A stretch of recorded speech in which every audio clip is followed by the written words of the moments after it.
We are meant to call from out of the past stories, strange and weird.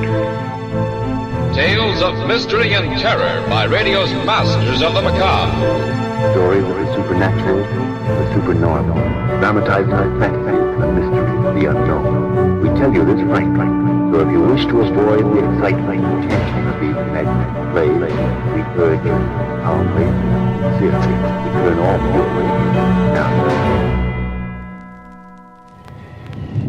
This is The Horror. Welcome back. Thanks for joining me this Saturday. We're going to hear from the Hall of Fantasy this week. A series that originally took to the air from 1946 to 1947. Took a break until 1949 when the creator of the show moved to Chicago, working for station WGN, where the series aired until 1954. Our story today is The Crawling Thing. This one aired May 18th, 1953. And now, the Hall of Fantasy. Welcome to the Hall of Fantasy.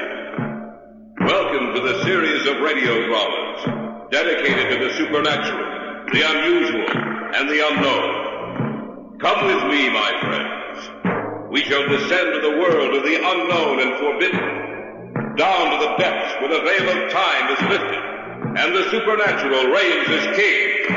Come with me and listen to the tale of The Crawling Thing. Be quiet. I don't want to wake the others.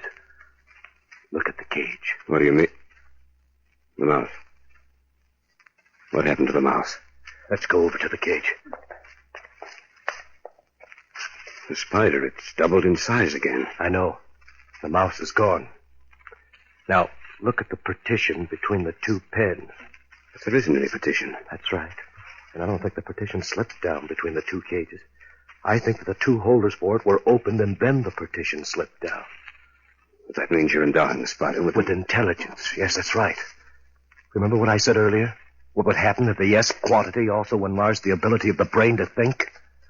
Well, it's happened. That spider will kill. It can think. That hairy, crawling thing can think. And now for our story. An original tale of fantasy by Richard Thorne entitled The Crawling Thing. Quite by chance, I've come upon this little diary of Emery's. The mirror of a man's mind. I shall read you only those parts which concern the experiment. The months which brought him into contact with his ultimate death. Oh, yes. It begins on this page. July 7th. Today I met Dr. Henry Sindler.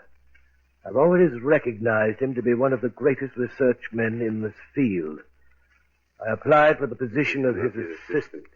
I only hope that he accepted me. It would be a great opportunity for me if I managed to get the position. I remember when he walked out to meet me. I take it that you are Mr. Bolton? Yes. Sindler, Dr. Henry Sindler. Yes, I know. Please sit down, Mr. Bolton. It distresses me to see a man like you nervous and shaky. I'm not going to hurt you. Well, I'm sorry, sir. Now, you no doubt are aware that I drive my assistants to a state of utter exhaustion, that I expect quite a good deal from them. Yes, I'm aware of that, Dr. Sindler. Yes, all right, good. And thank you for coming to see me, Mr. Bolton. I have many other applicants to see before the day is over. If you are accepted, we will notify you. The Dr. Sindler... That is all, Mr. Bolton. Good afternoon.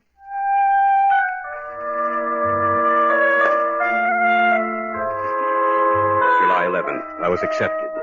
He called me this morning and said that he had chosen me to fill the position. Yesterday I felt sure that I'd been rejected and almost accepted the position with Gates, but something held me back.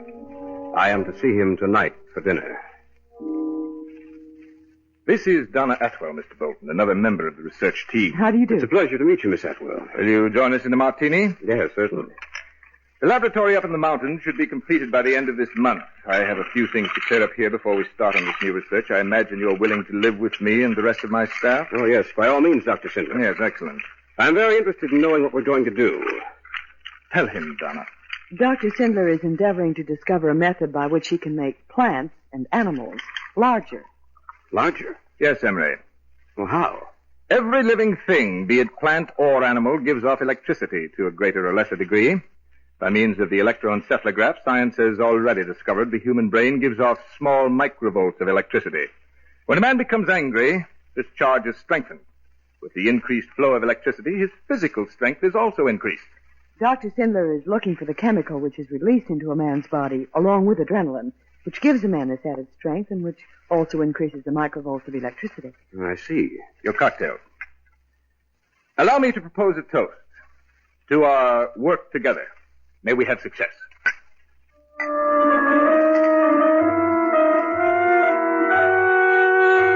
July 23rd. The laboratory is finally completed. Sindler and I are going up by car tomorrow. I am impatient to begin.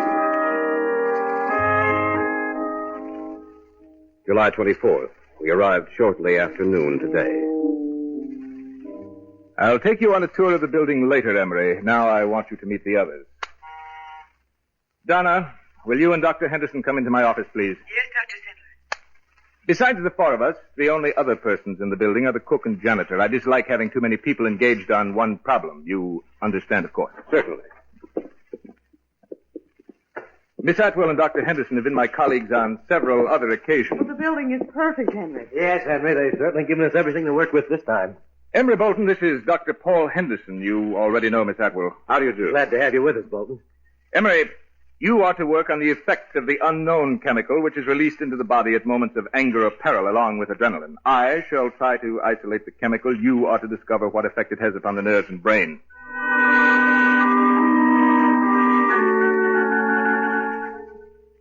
August 4th. Sindler has isolated the chemical. He calls it the strength quantity, or S quantity. He fed some to a lab mouse. How much time has passed since the injection? 3 hours, Dr. Sindler. Let's look at the pen. I hope we have more success this time. I think we will. Maybe I'm wrong, but the mouse does seem to be larger. It is larger, Donna. Then we found the formula. We can't be too sure if it's safe. The other subjects died. Dr. Sindler, Yes? how large will the animal grow? We have no idea of knowing that, my dear. Do you think there's any possibility of it growing too large? What do you mean? We're changing the size of that animal beyond all proportion to what nature has evolved. Do you think there's any possibility of the subject growing too large for us to handle? That mouse there might grow into some hideous monster that could destroy us all. Back now to our story. An original tale of fantasy by Richard Thorne entitled The Crawling Thing.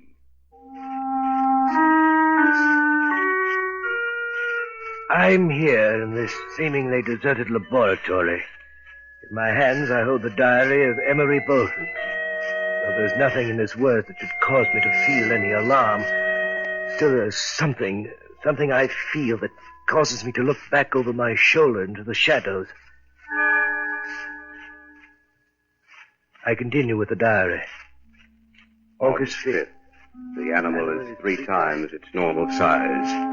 It's killed 2 other mice. Emery, Yes? how is your part of the research coming? I've written it down for you. Here. Let me see. The effect of the S quantity increases the microvolts of electricity, and we go on. Dr. Sindler, Yes, what is it, Donna? Paul wants you in the isolation room immediately. Why? What's wrong? I don't know. He just told me to get you. Oh, come with us, Emery. Wonder what's happened. We'll know in a minute. What is it, Paul?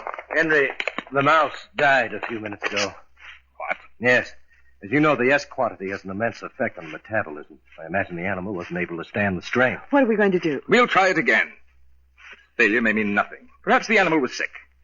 We're not sure that the strength quantity will kill. August 9th. Sindler told us to feed the S quantity to another mouse and also to one of the large, hairy banana spiders, a member of the deadly tarantula family, in the cage next to the mouse. I was with Henderson when the feeding began. Open the cage door. Right. I'll set the food in here, like this. All right, close the door. Mm-hmm. Now the other one. Open the cage door. All right. There, that'll do it. Oh, Do you think the spider will react to it? I don't know. I imagine so. Spider, What's the matter? Ever since I was a small child, I've hated them. I get nervous whenever I see one. This type, especially. You're a scientist, Paul. You should be completely objective in this experiment. I know I should, but that spider, that hairy, crawling thing, I wish I could forget my fear and hatred of them, but I can't. They always seem so cold. A person feels that they have an unearthly, inhuman intelligence behind their beady little eyes. Of course, that's not possible. I think it just the same.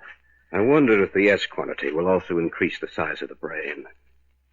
And its ability to think.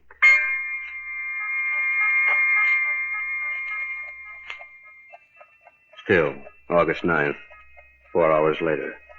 The mouse has increased slightly in size, but the growth of the spider has been amazing. Its size has been more than trebled. It's almost as large as a child's fist. August 10th, 3 in the morning. Henderson woke me and went into the isolation room where the mouse and spider were kept in a double cage. Be quiet. I want to wake the others. Look at the cages. The mouse. What happened to the mouse? Let's go over to the cage. The spider has doubled in size again. I know. And the mouse is gone. Now, look at the partition between the two pens. There isn't any partition. That's right. It slipped or was moved down to the bottom of the cage. Then that means that the mouse and the spider had nothing to separate them. But what happened to the mouse? Don't you know, Emery? Unless what? Unless the spider. And that's just what happened. Another thing, Emery.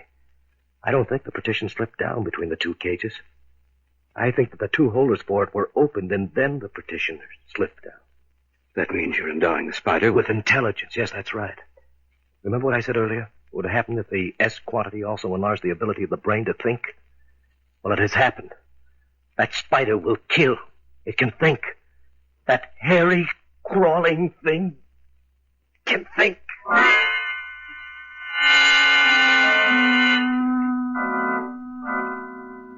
August 10th, forenoon. I didn't get much of a chance to see Sindler before 11. When I did, I discovered Henderson had already told him what had happened in the isolation room. And you know about the spider. Yes, Emery, I do. Henderson told me earlier. What do you think about it? Think? What do you mean? Don't you think we ought to destroy it? Destroy it? Of course not. This may be what we're looking for, Emery. This may lead us to success. But, Dr. Sindler, it might be dangerous. Yes, it might be. But you remember that the development of the atomic bomb was dangerous, and so is the research going on in countless laboratories across the nation, across the world, Emery. That spider has intelligence, Dr. Sindler, a crafty, cunning intelligence. Yes, I know that. We have found a new formula to increase the intelligence and size of an animal. And, Emery, it will increase man's intelligence, too. Our contribution to the science of the world will be invaluable. There's nothing to worry about, absolutely nothing.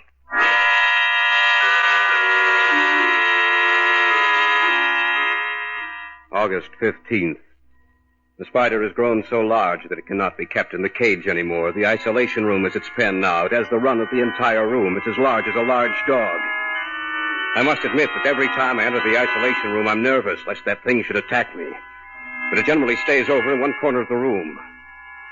Apparently, it has no desire to harm us.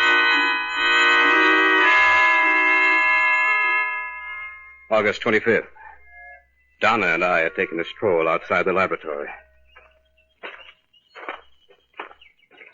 Emery. Yes? Emery, I've been with Dr. Sindler for several years. In all that time, he's never made a mistake. That is, up to now. What do you mean, Donna? I think he's created something that will only bring evil. That will only... Oh, I wish I had the words to express myself. I know exactly how you feel, Donna. I've talked to him about this before. I'm going to talk to him again when we get back. I wish you would, Emery. I wish you would.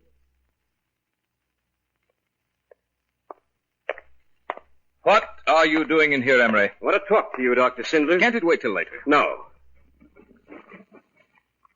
That noise, what? It's the sound of the spider as it moves closer to us. What did you want to say, Emery? I'll be quite frank about it, sir. I think we should destroy it. Why, that's nonsense, Emery. No, it's not. It's true we may learn something. It's true that we may even succeed in our research, but let's start over again. Let's experiment with something else, something that doesn't look like a monstrous throwback to a prehistoric age. It crawls and slides across the floor with its large, beady eyes always open, staring at you. Let's destroy it. What's the matter? It's coming towards us. Come with me, Henry. Quickly. Right.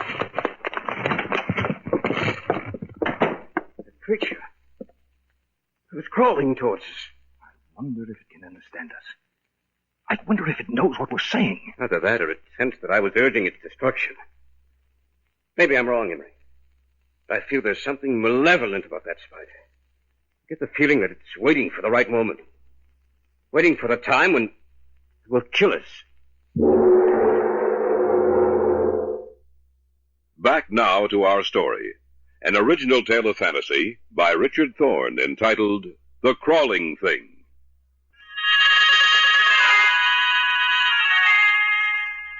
I'm beginning to feel some of the terror that Emery Bolton must have felt. I'm beginning to feel the presence of the crawling thing about which he writes through the words upon these pages. The diary continues. September 8th. The cook and janitor left today. If we remain here, we'll be forced to do all the work they did. Henderson has been acting queerly. With a strange, haunted look to his eyes. He barely eats at all. Either he's ill physically or mentally. What's the matter with you, Paul? What do you mean? You look ill. You're not yourself. Can you be yourself, Emery? That crawling monster in the isolation room? Well, can you? No, not exactly. Let me tell you something, Emery. In my dreams, I see it.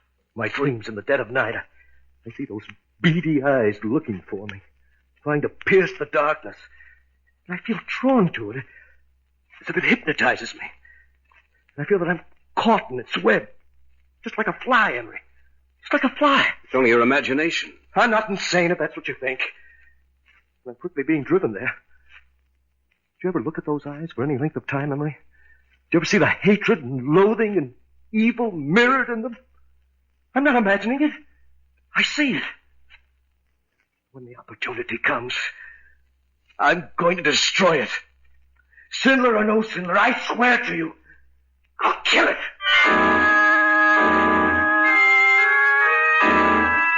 October 10th. Henderson has been so quiet lately, but I know he has some plan in his mind. Some plan that will culminate in the destruction of the spider. Sindler hasn't noticed any change in Henderson. He's engrossed in his work. October 16th. Henderson whispered to me this evening that tonight he will kill the spider. I sit in my room and write this, with only the desk lamp lit. It is almost 11 o'clock now. I have the feeling that the moment is drawing near.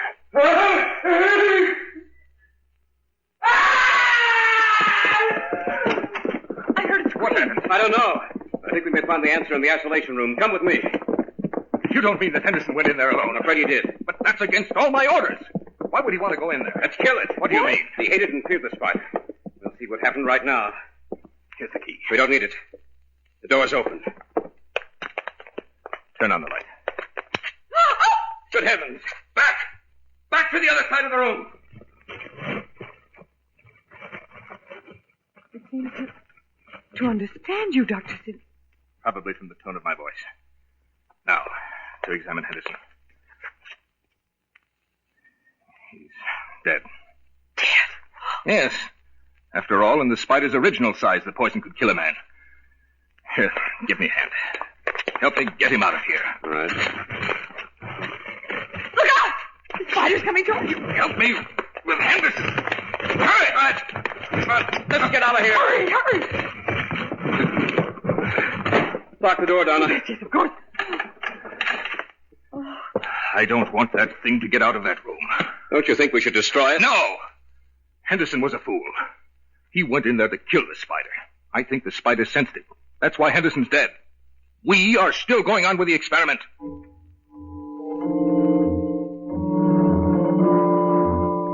October 17th, we buried Henderson in the graying light of dawn. Even Sindler was quiet. October 18th, I am in charge of feeding it. Donna and I were in the isolation room today when a curious thing happened. Emery, look. What's wrong? The spider. It's crawling over to the table where the S quantity is. I wonder If what? The spider's trying to get more of the S quantity. Stop growing now because we stopped the injection. If it were to get more of the serum, it would grow larger. Going to get that bottle and take it out of here. Be careful, Emery. Don't worry, I will. Look out! You won't let me get past. Maybe we better get out of here. It's crawling towards the table. We have to stop it. We can't. It's lifting one of its legs. What is it trying to do? Get the bottle, Donna. The bottle of serum. Knock the bottle to the floor. It's going to drink that serum. Let's get out of here. You're right. What are we going to do, Emery? I don't know. I heard some commotion down here. What's the matter? Spider just got through knocking the bottle of chemical serum to the floor. What that means That it'll grow larger. I told you we should destroy that thing in there. Now it's too late. We don't know how large it'll get. Be quiet. I have to think. That's right. Use your mind now, Cinder, when it's too late. We had a chance to destroy it earlier, but no, you wouldn't have any of that. A man of science, that's what you are. But you're a fool, too, Cinder. A stupid, misguided fool.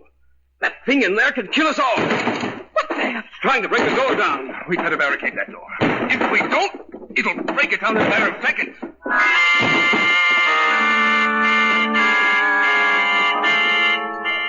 October 24th.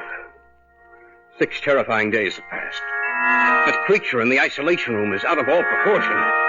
Though we've barricaded it, the door is weakening. It won't hold up much longer. I called Frank today. We can't leave that thing alone. If it were to get loose, we must destroy it. Cinder has a plan. We've placed explosives just outside the door. We'll give way any minute now. Only a matter of minutes now. When it breaks down the door and comes through that doorway, the explosive will automatically go off. I hope we're successful. Why don't we just leave? We can't do that. We have to see it destroyed. That's the only way we can be sure. What if the explosive does not kill it, I don't know what will. The door is starting to give. It's starting to come through.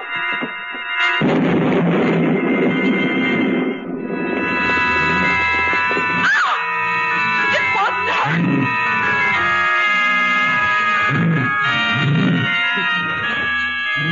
Look at his eyes. Almost as if I were hypnotized. I can't move.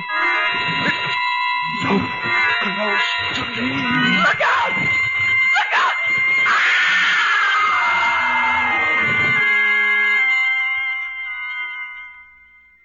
Even though the last entry in the diary was marked October 24th at 7 in the morning, in my mind I've reconstructed what must have happened after that last entry. There is evidence all around me of the death and destructive power of that hairy, crawling thing.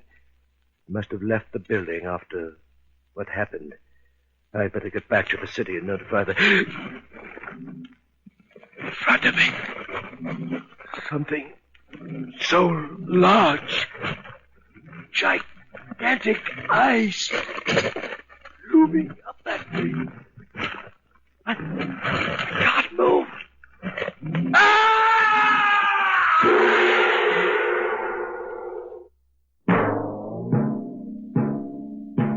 So runs tonight's tale of the unusual, the terrifying, the unknown. Join us again when next we journey down the corridors of the Hall of Fantasy to hear another strange tale of the supernatural.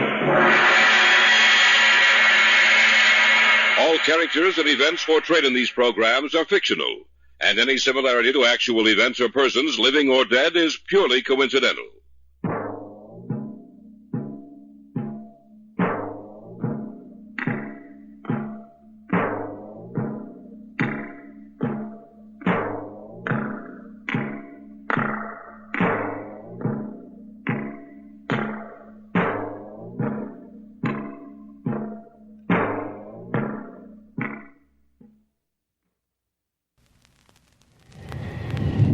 That's it for the horror for this week. I'll be back next Saturday with another one. In between now and then, there's more at relicradio.com, more from the Hall of Fantasy, past episodes of The Horror, and thousands of other old-time radio episodes. Our Shoutcast stream is up and running there as well, and you can donate through the website. Help support this and all of the shows. Help keep them coming every week.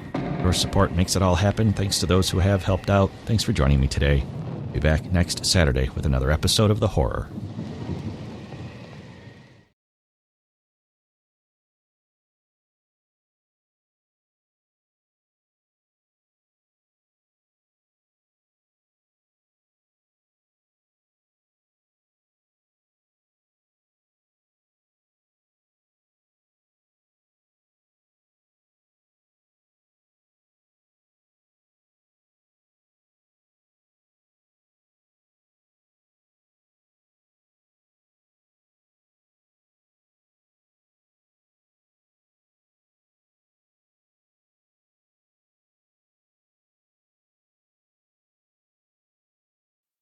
Strange Tales.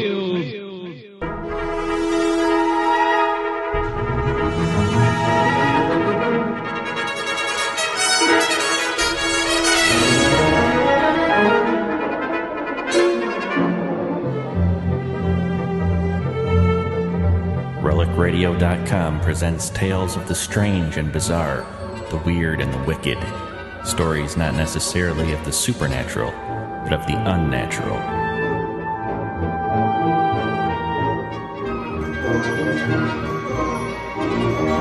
Join us now for Strange Tales, featuring radio drama at its most mysterious and unusual.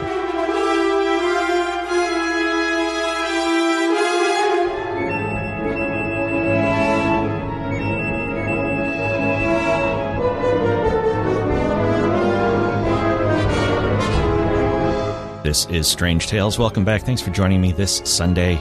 Our story comes from The Haunting Hour this week, series produced between 1945 and 1946. 52 episodes produced by NBC. It was a syndicated series, so it aired in various areas, various stations.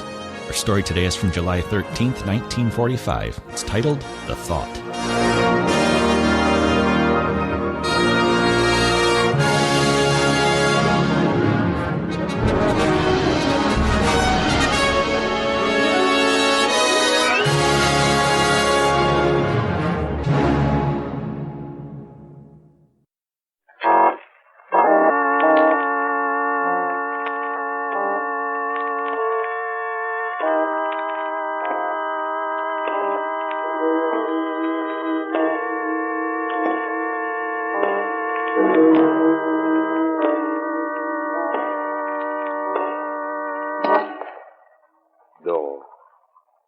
No, stay where you are.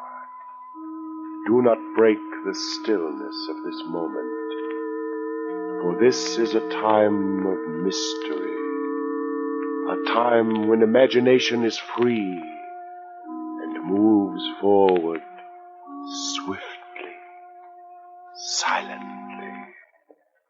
This is The Haunting Hour.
The Thought.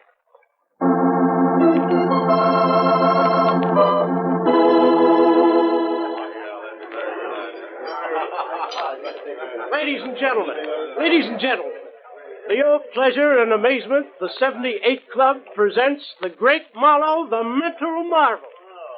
Gifted with a seventh sense, the great Marlowe reads your minds, tells your every thought.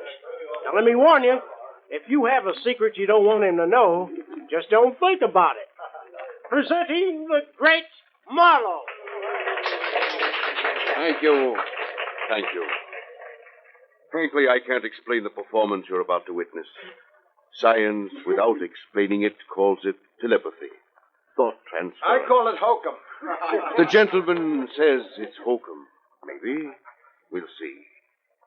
Now, everybody in this room, concentrate. Think of a thing or a person. Concentrate. Think hard. I have a thought. Someone is thinking of the initials SG. Will the person thinking of SG please rise? I've been thinking of SG. Well, thank you. Young lady, you are concentrating on the name of Stanley Green. Is that right? Well, yes. Stanley is in the Army, I believe. Correct. Yes, he's a sergeant. And you want me to tell you Stanley's serial number? It's 340767. Is that correct? Yes. Thank you. Thank you. I have another thought. Someone is thinking.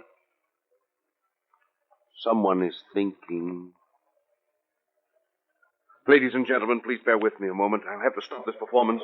Believe me, it's important. I'll be back very shortly. I told you it was hokum. What happened, Professor? Forget your code? Hey, what's the idea of stopping the act that way? Where's your telephone directory, Moreno? What are you trying to do, ruin my club's reputation? Shut up, Moreno. Where's your... Oh, here. Now, listen, Marlowe, I'm paying you $2,000 a week. Glenwood. I expect to get my money's worth. Listen, will you please leave? Just as soon as I'm through with this call, I'll finish the act. All right, but make it snappy. And close the door.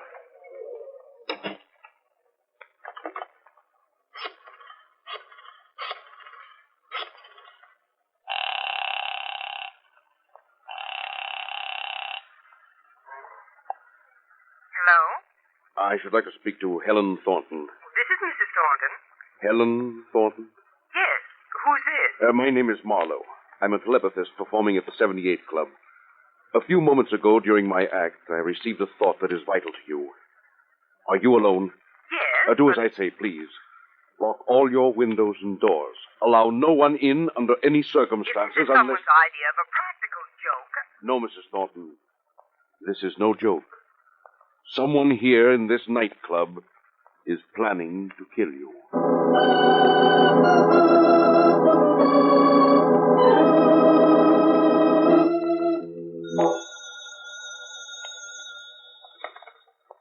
Hello? This is Mildred, Helen. I just got in. Oh, I've been trying to get you for hours.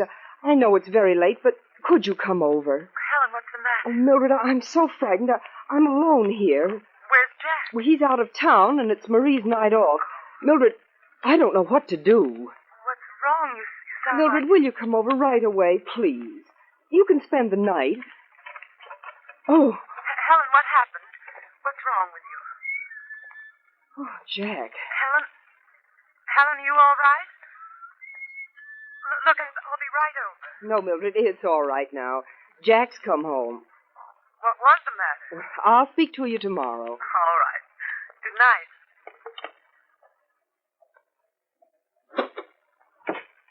Oh, Jack! Helen, what's the matter? What happened, darling? Helen! Helen, for pity's sake, what is it? Pull yourself together, darling. Here, come on over here. Oh. There, that's better. Now, what is it? Oh, Jack, I'm so glad you're home. It's been awful.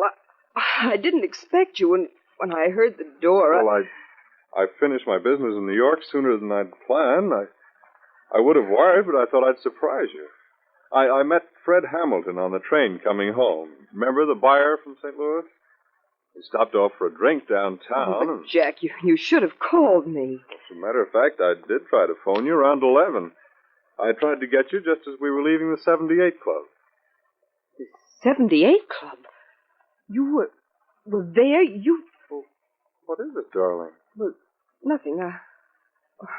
I'm all right now. Well, something is wrong, Helen. What is it? I guess I was just frightened being alone. Well, you've been alone before many times. Yes, but that call... What call? Well, the police. They called. Oh? There was a robbery in the neighborhood. Oh, so that's it. Well, darling, there's nothing to worry about now. I'm here, right? Yes, Jack. You're here. There, that's better. Good night's sleep, and you'll be as good as new. Yes, Jack. Now, you lie there and relax, darling. I'll go to the kitchen and make you a cup of warm milk. Thanks, Jack.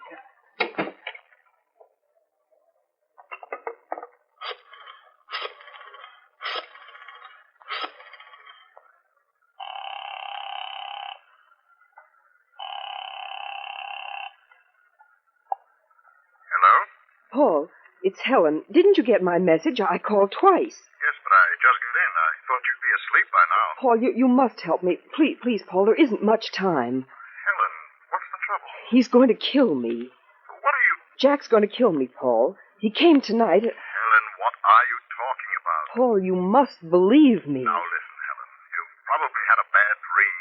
Is Jack there? Yes, please. You must believe me. I know what he's going to do. We'll straighten this thing out. Let me speak to Jack.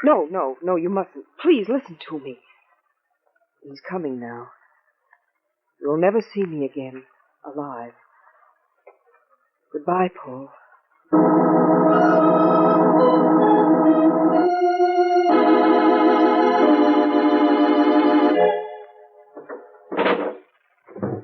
Don't bother folding up the dresses, Marie. Just throw them in. Mrs. Thornton, isn't it kind of sudden you're going away? Don't ask questions, Marie. Hurry, please. Here, help me close this suitcase. You finish packing the other suitcase. I'm going down to get the car out of the garage. Good morning, Helen. Jack. You look so surprised to see me. Well, Marie said you'd gone. I didn't expect... Well, I decided to come back. See, I caught you in time. I was just going over to Mildred's. So early in the morning? We have an appointment for golf. In those clothes? Well... All right, darling, all right. Helen, I'll tell you why I came back this morning. Frankly, I'm worried about you. Something's on your mind. I know it. Won't you tell me what it is? I'm all right. Okay, Now listen to me. I had some very important business to settle in the office with Paul this morning, but you come first. You saw Paul this morning? No, I changed my mind on the way down and came back. Helen, you need a rest. You and I are going away. No, Jack, yes? no. Now, there's no use arguing. I've already made a reservation for the weekend. Where are you taking me, Jack? Remember that cabin we stayed at 3 years ago? Oh. It'll be wonderful. Just the two of us, all alone. We'll drive out there tomorrow. Now, there's no need to fuss either. Just a few old duds, my rifle. Your rifle? Oh, darling, my gun. The hunting season is on. The shooting at Lone Acres should be very good this year.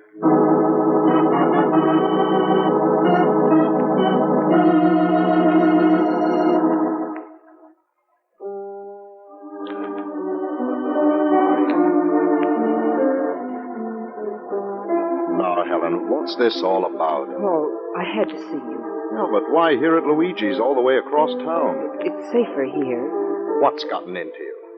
Jack's going to kill me. Helen. He is, Paul. Oh, don't be ridiculous, Helen. Why, that's what you told me over the phone last night. He's changed his plan. Oh, I see. And why, Mrs. Thornton, is your husband going to kill you? Because he's jealous of you. Jealous? Jack jealous of me? He knows what we once meant to each other before I married him. Why, of course he does. So what? Why, his winning you is a standard joke between Jack and me. Rivals in love, partners in business, and all that stuff.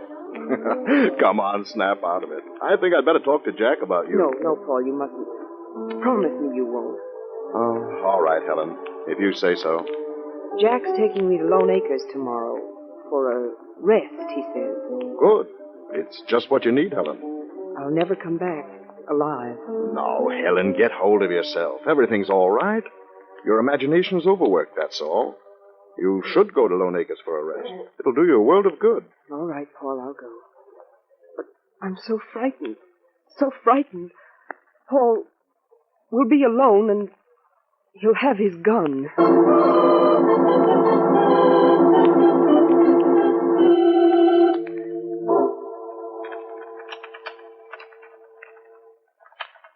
You know, Helen, sometimes I think I love this gun more than I do you.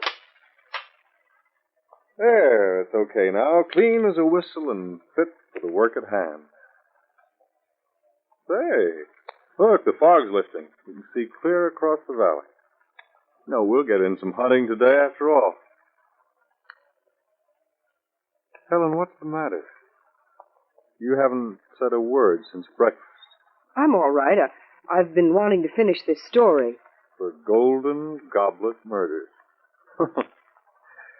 You know, detective stories hand me a laugh. Now, if I were planning a murder, I'd use a gun, like this Springfield. Just say, for instance, I wanted to kill... Well, say I wanted to kill... Me? All right. Say I wanted to kill you. Now, let's see. We have to have a motive, don't we? Well, I'd have it. Motive, jealousy. Jealousy? Yes, I'm jealous of Paul Allen. That's it. I'm jealous of Paul. I don't want to talk about it. Oh, come on, darling. Be a sport. Our murder plot is just beginning to get interesting. Now, let's see. We need a locale. Well, Lone Acres, right here. What a perfect setting for a perfect murder. And now for the time. Yes, Jack. When are you going to kill me? Well, I shouldn't really tell you when I plan to kill you, but I'll give you a break. This afternoon. How's that? We'll be out in the woods hunting. No one will be too near. No one to see what happens. The hunting season, a gunshot, you're dead. A regrettable accident. And there's our perfect murder.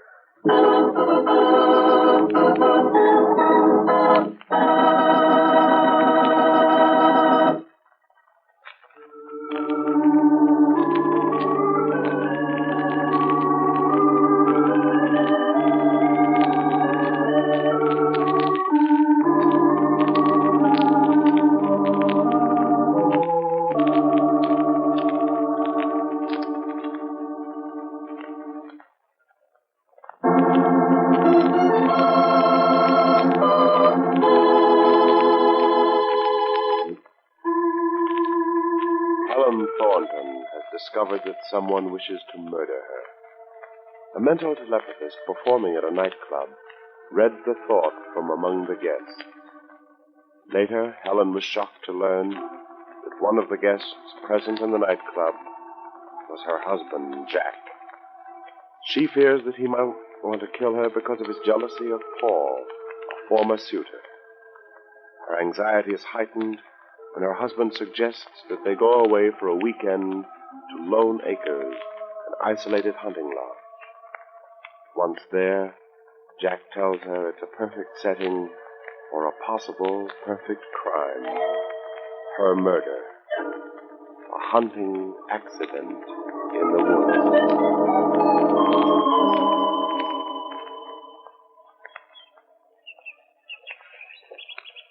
Oh, Helen. Here, up this way. Follow this path around the bend here. Jack? Yeah?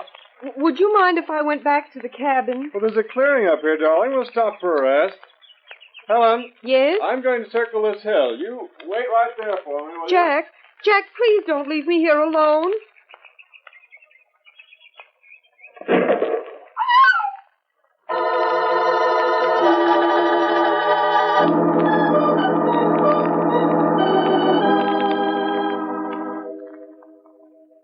Regrettable accident, Mr. Thornton. But, Doctor, I don't understand how it happened. Ah, Mr. Thornton, it's really nothing serious.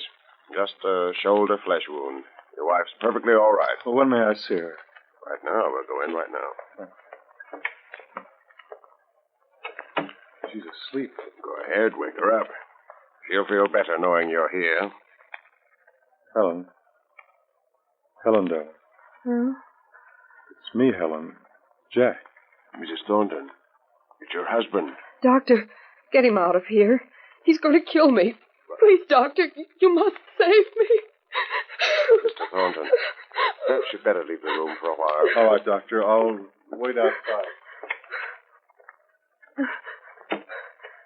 Doctor, please don't let him in here again. You must believe me. He's planning to kill me. Mrs. Thornton, what happened was an accident. Well, that's what he wants you to think. He planned it that way, but it wasn't an accident. Now, Mrs. Thornton, it's perfectly natural in a case like this that you should imagine strange things. Doctor, you think I'm crazy, don't you? I'm not. I know what I'm saying. You yourself took the bullet out of my shoulder. Doesn't that prove to you that my husband shot me? On the contrary, Mrs. Thornton. At the scene of the accident, they found your husband with a .32 caliber rifle in his hands. The bullet I removed from your shoulder was a .45 caliber pistol cartridge.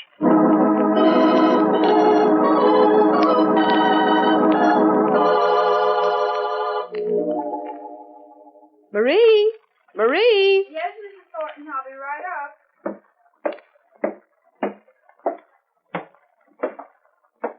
I was just cleaning up the cellar, ma'am. Oh, Mrs. Thornton, you have the sling off. Yes, Marie, the doctor says the shoulder's okay now. Pretty soon I'll be playing golf again. Oh, that's fine, ma'am. I'm so glad. Thanks, Marie. Were there any calls for me while I was out? Oh, Mr. Thornton called to tell you not to wait up for him. He'll be home very late. And, Mr. Allen called too, Mrs. Thornton. Did he say what he wanted? No, ma'am. Said he'd try to get you later on. Oh, and Mrs. Thornton, I was thinking... Do you suppose Mr. Thornton wants to keep this box of bullets downstairs on the open shelf? I was thinking it might be dangerous, ma'am. Bullets? Yes, ma'am. This box here. Let me see that box, Marie. 45 caliber cartridges. 45 caliber cartridges. At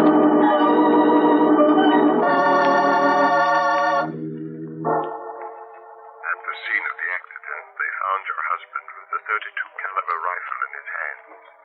The bullet I removed from your shoulder was a .45 caliber pistol cartridge.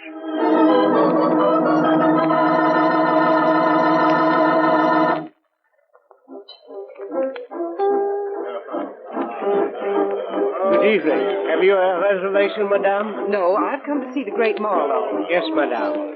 Then perhaps a table on the side. This way, please. No, I mean I've come to see him on a personal matter. He's expecting me. Oh, I see, madame. Albert, show this lady to the great Marlowe's dressing room.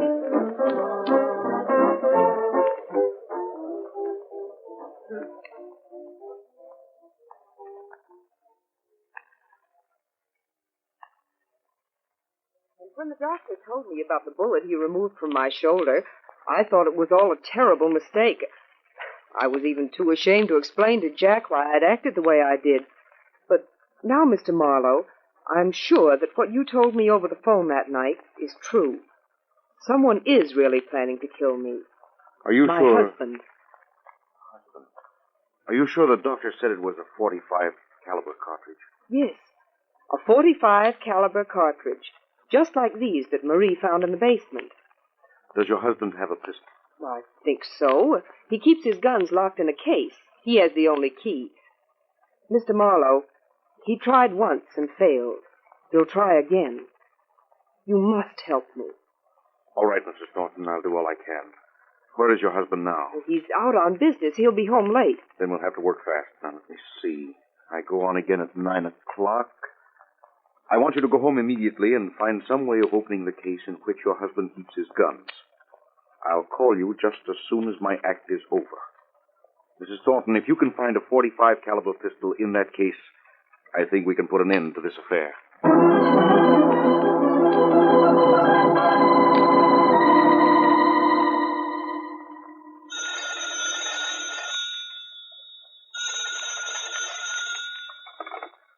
Hello? This is Marlowe. I opened the case. There was no pistol. Mrs. Thornton. I searched all through the house, and I can't find it anywhere. He must have it with him. Mrs. Thornton. What shall I do? I can't stay here tonight. He'll kill me. Mrs. Thornton, listen to me, please. You must come down here immediately. A few minutes ago, during my act, I received the murder thought again. Mr. Thornton is in this nightclub. My husband is there now? Yes, meet me in the dressing room. Be sure to come in All right, Mr. Marlowe. And where am I supposed to be right now? Jack.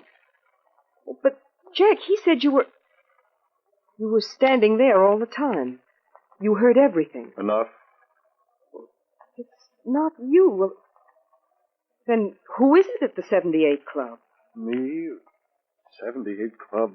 Helena, are you going to tell me what this is all about? Not you. Oh, yes, darling. I'm going to tell you everything, everything. I should have told you before I wanted to, only... Oh, Jack, I need you so much.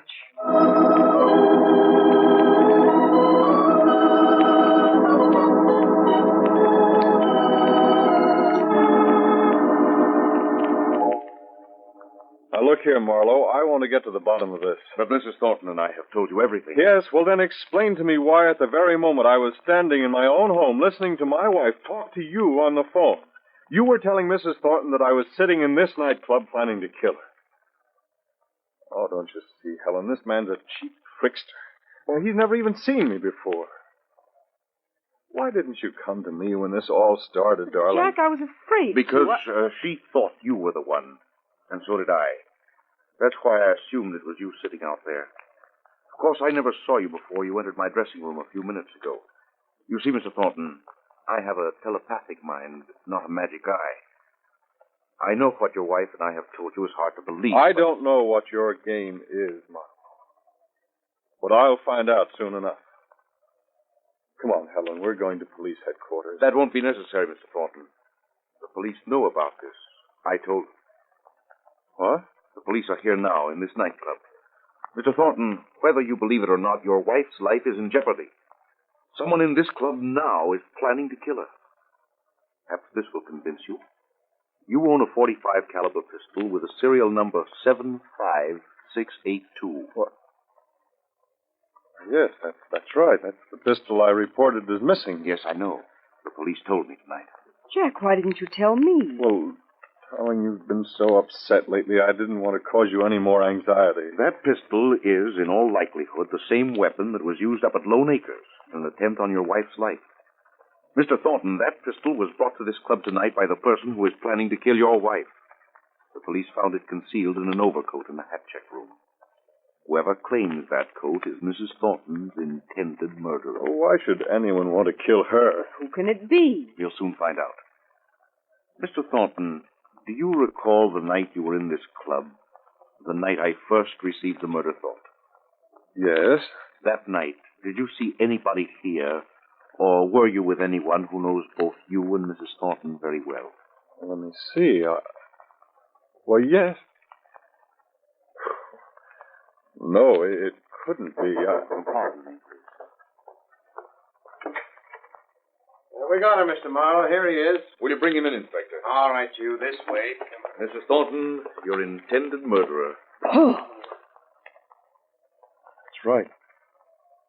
He was with me here the night you received the murder thought. It was Paul all the time. Yeah. It almost worked, yes. And all the clues pointed to you, Mr. Thornton. But why? We were so friendly, the three of us. Friendly? More than that, Mrs. Thornton. Paul Allen was hopelessly in love with her. Mr. Marlowe, you're on. All right, I'm coming. Let's go, Alan.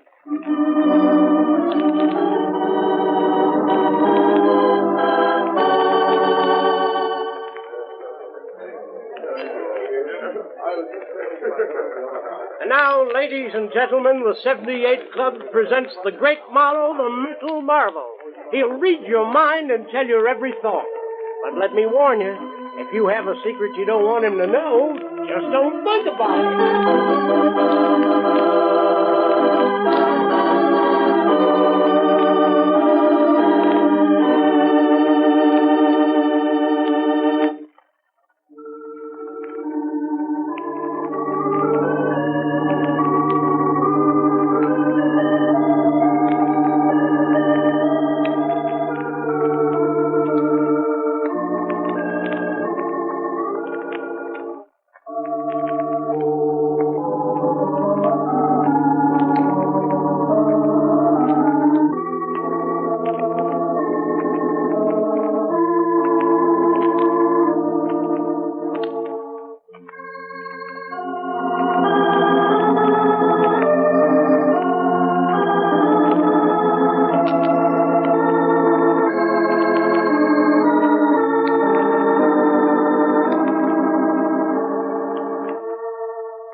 shadows and stillness, mystery weaves a spell of strangest fascination, charging the mind with doubts and fears. For mystery is a strange companion, a living memory in the haunting hour.